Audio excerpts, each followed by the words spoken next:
بسم اللہ الرحمن الرحیم۔ السلام علیکم ناظرین، میں آپ کا میزبان ڈاکٹر محبوب علی یوسفزئی اور آپ دیکھ رہے ہیں میرا ڈیجیٹل چینل۔ ناظرین، اگر ہم خیبر پختونخوا کی بات کریں تو اس وقت شاید تقریباً 3 سال کے وقفے کے بعد اب خیبر پختونخوا میں حالات بتدریج خراب ہو رہے ہیں۔ خاص طور پر اگر ہم خیبر پختونخوا کے ان اضلاع کی بات کریں جو کہ شمالی وزیرستان، جنوبی وزیرستان، ان علاقوں سے ملتے جلتے جو اضلاع ہے تو وہاں پر حالات انتہائی خراب ہو گئے ہیں۔ یعنی خیبر پختونخوا کے جنوبی علاقوں میں وہ تمام علاقے جو کہ افغانستان کے بارڈر کے قریب ہے، یا پھر وہ جنوبی وزیرستان، شمالی وزیرستان کے قریب ہے، جس میں کرک ہے، جس میں ڈیرہ اسماعیل خان ہے، جس میں بنو کے علاقے شامل ہے، یہ وہ تمام علاقے ہیں کہ جس میں حالات بدستور خراب ہوتے جا رہے ہیں۔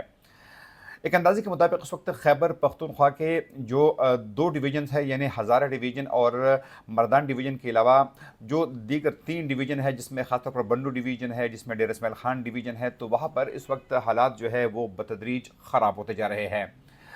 ذرائع کے مطابق اس وقت صورتحال یہ ہے کہ ان تمام تر علاقوں میں شام کے بعد لوگوں کے لیے گھروں سے نکلنا جو ہے وہ اگر ناممکن نہیں تو انتہائی مشکل ہو گیا ہے۔ جگہ جگہ پر چیک پوسٹیں لگائی گئی ہے، لوگوں کو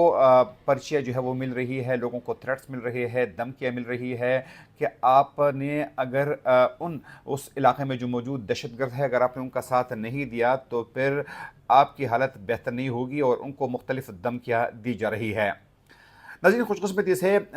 خیبر پختونخوا کے 2 ڈویژن یعنی مردان ڈویژن اور ہزارہ ڈویژن جو ہے وہ اس سے محفوظ ہے۔ اس کے علاوہ اگر ہم ملاکنڈ ڈویژن کی بات کریں تو یہاں پر بھی حالات جو ہے وہ پارشلی یعنی جزوی طور پر ٹھیک ہے۔ کچھ علاقے جو ہے وہاں پر حالات زیادہ بہتر نہیں ہے، لیکن سیاحتی مقامات اگر خاص طور پر اگر ہم سوات کی بات کریں، ہم کمراٹ کی بات کریں، تو یہاں پر حالات کمپیریٹیولی بہتر ہے۔ اس طریقے سے شانگلہ میں بھی حالات جو ہے وہ کمپیریٹیولی بہتر ہے، لیکن دیگر علاقوں میں اب بھی حالات جو ہے وہ دیگرگو ہے۔ ناظرین، اس میں کوئی شک نہیں ہے کہ شہریوں کا تحفظ جو ہے وہ ریاست کی ذمہ داری ہوتی ہے، اور یہ ریاست ہی ہوتی ہے کہ جن سے شہری جو ہے وہ امید رکھتے ہیں کہ ان کا تحفظ بھی کرے گی، وہاں پر کاروبار بھی ہوگا، وہاں پر سیاحت بھی ہوگی، اور لوگوں کے جان و مال کی تحفظ کی گارنٹی جو ہے وہ کسی بھی ریاست کی ہوتی ہے۔ لیکن بدقسمتی سے ہماری حالت یہ ہے کہ یہاں پر جس طریقے سے لوگ دوسرے کاموں کی ذمہ داری خود لیتے ہیں، یعنی اپنے بچوں کی پڑھائی، اپنے بچوں کی تعلیم، اپنی صحت کی ذمہ داری، تو ساتھ ساتھ میں لوگ جو ہے وہ امن و امان کے حوالے سے اپنی ذمہ داری خود نبھا رہے ہیں۔ یعنی دنیا کی ڈیولپ ورلڈ میں جہاں پر اگر خدا نخواستہ کسی شہری کو نقصان پہنچتا ہے تو اس کی ذمہ داری نہ صرف ریاست لیتی ہے بلکہ لوگوں کو کمپنسیٹ بھی کرتی ہے۔ یہاں پر ہمارے حالات جو ہے وہ گزشتہ تقریباً 2 دہائیوں یعنی 20 سال 2 اشروں سے یہ حالات جو ہے یہ خراب ہے، لیکن ریاست جو ہے شاید وہ اپنی ذمہ داری کو سمجھنے میں آج تک ناکام ہے۔ یعنی یہ صرف ذمہ داری نہیں ہوتی ہے کہ خدا نخواستہ کہیں پر دھماکہ ہو، کہیں پر اس قسم کے حالات ہو تو آپ لوگوں کو 10 یا 20 لاکھ روپے دے دیں اور پھر اپنی ذمہ داریوں سے مبرہ ہو۔ آپ سٹیٹمنٹ نکال دیتے ہیں کہ آپ نے اس کی مذمت کی ہے، آہن ہاتھوں سے نمٹا جائے گا، سخت کارروائی ہوگی، لیکن اس کے بعد جو ہے آپ خاموش ہو جاتے ہیں۔ اصل بات ناظرین یہ ہے کہ اس ملک کے جو سیکیورٹی کے ادارے ہیں وہ بار بار ناکام کیوں ہو جاتے ہیں۔ یعنی یہ سیکیورٹی ادارے جو ہے یہ ان لوگوں کے خلاف فوری اور مؤثر ایکشن کیوں نہیں لیتے تاکہ مستقبل میں اس قسم کی کارروائیاں جو ہے وہ نہ ہو۔ تو خیبر پختونخوا کے لوگ جو ہے عام طور پر یہ سمجھتے ہیں کہ جب یہاں پہ گرمیوں کا آغاز ہوتا ہے تو اس کے بعد تو حالات خراب ہو جاتے تھے، لیکن سردیوں کے آغاز میں جبکہ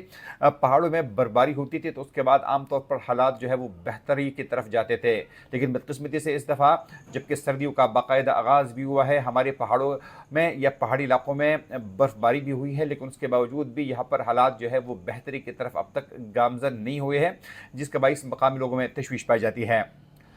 اس کے ساتھ ناظرین آپ کے ساتھ یہ بات بھی شیئر کرنا چاہتے ہیں کہ اس وقت خیبر پختونخوا کے سیاحتی مقامات چاہے وہ ہزارہ ڈویژن ہو، ملاکنڈ ڈویژن ہو، تو یہاں پر میدانی علاقوں میں بارش جبکہ پہاڑوں پر برفباری کا باقاعدہ آغاز ہوا ہے، اور جس سے سردیوں کا باقاعدہ بھی آغاز ہوا ہے۔ چونکہ جس طرح ہم نے پہلے بھی کہا تھا کہ یہ وہ تمام علاقے ہیں ہمارے سیاحتی مقامات جس میں مانسیرہ ہے، جس میں بالا کوٹ کے علاقے ہے، جس میں ہمارے دیگر جو سیاحتی مقامات ہیں وہاں پر ساتھ میں کالام ہے، مارم جبہ ہے، کمراٹ ہے، گبین جبہ ہے، یہ وہ تمام علاقے ہیں کہ جہاں پر حالات بہتر ہے، اور وہ تمام سیاح جو کہ